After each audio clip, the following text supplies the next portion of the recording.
Karl was just getting settled into his room when his mind buzzed. "There are still no mice," the baby Windspeed Hawk complained. He was right. Even with supervision, which could see into the infrared spectrum and would pick out urine trails of rodents, there was no sign of mice. That should have probably have been expected of a magical dorm, but it was a great tragedy in the mind of the bird. "All right, buddy, we will go to the cafeteria and find some meat." Karl headed for the main floor again and made his way to the buffet of the cafeteria. "New student? I don't know you." The old woman behind the counter asked. "Yes, ma'am. My name is Karl." "Polite, that's not bad. All right, grab what you like, but only the white plates are allowed to be taken back to the rooms and must be returned during your next meal. Eat all you like. Magic affects all you kids differently. No need to be shy about your appetite."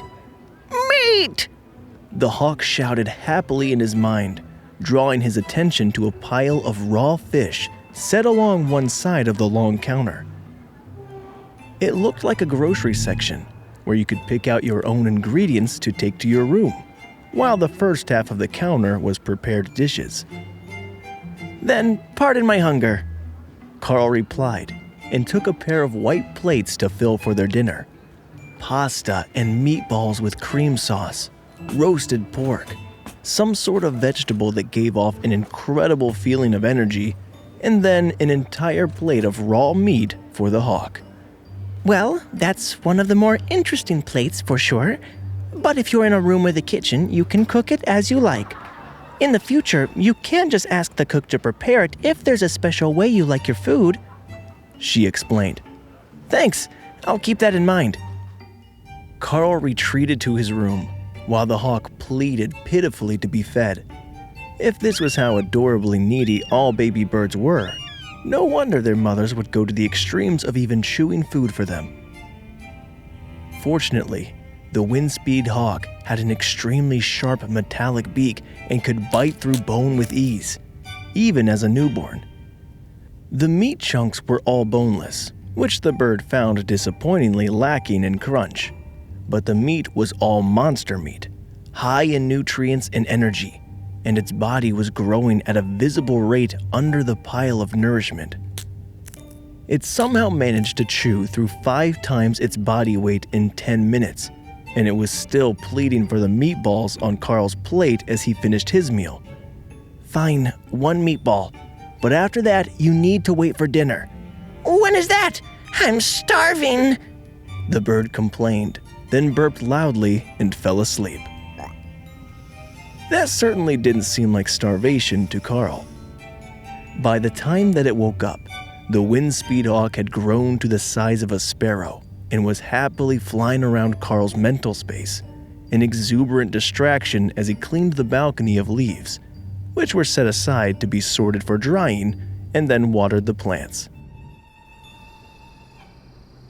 Everything here should be a magical resource of the most basic level, so even the leaves would likely be worth something if they were properly dried and preserved.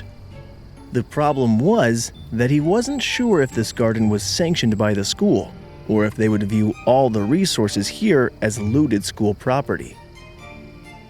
"Is it dinner yet? We should get crunchy food this time," Hawk suggested. "Sure, let's go down and see how everyone else is doing after I finish writing a letter."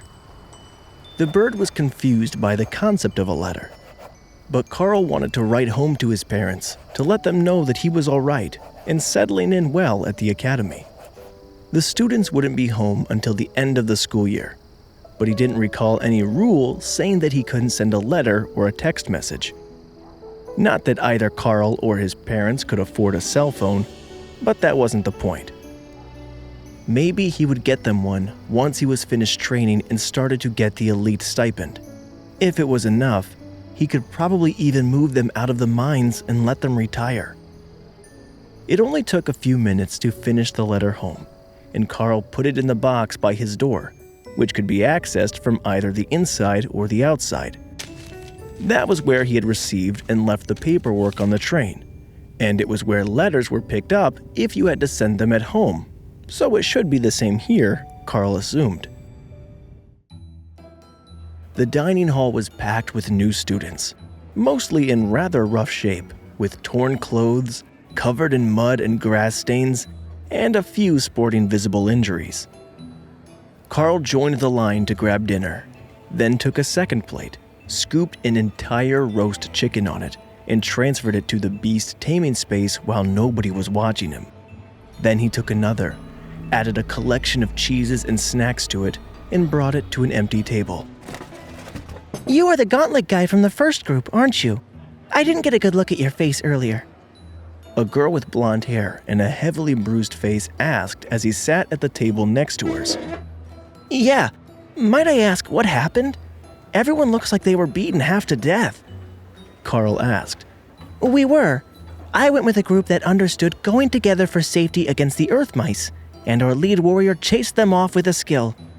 But when we got to the second field, the plant monster was already going insane. So we thought it would be safer to go around, and we decided to try the tree line to the right.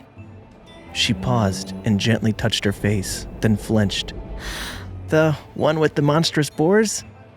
Karl asked. Oh, you already know? Karl nodded. That's why we went through the field.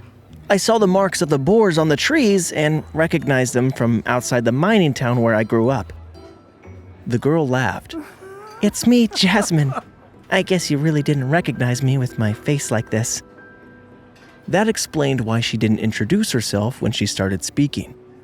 Karl and Jasmine knew each other, so he should have already known it was her. Karl looked her over again. He was absolutely certain that when they left, the Jasmine that he knew had not been a blonde, and that she had been at least 20 kilos heavier than she was now. You look different. It must be the hair, Karl mumbled, not wanting to insult his classmate by mentioning what she used to look like. Maybe it was puberty, but he should have noticed a change like that. He was sure of it. There were a few other familiar, but also not familiar, faces in the crowd. It was like everyone was a bit different than he remembered, and most of them had improved in the best of ways. Come to think of it, he didn't remember sitting quite so tall at the table, and his uniform pants didn't quite reach his shoes anymore. That wasn't right. They definitely did this morning when he got off the train. Maybe his academy experience wasn't going to be a bad one after all. A little more height and he would catch up to his classmates.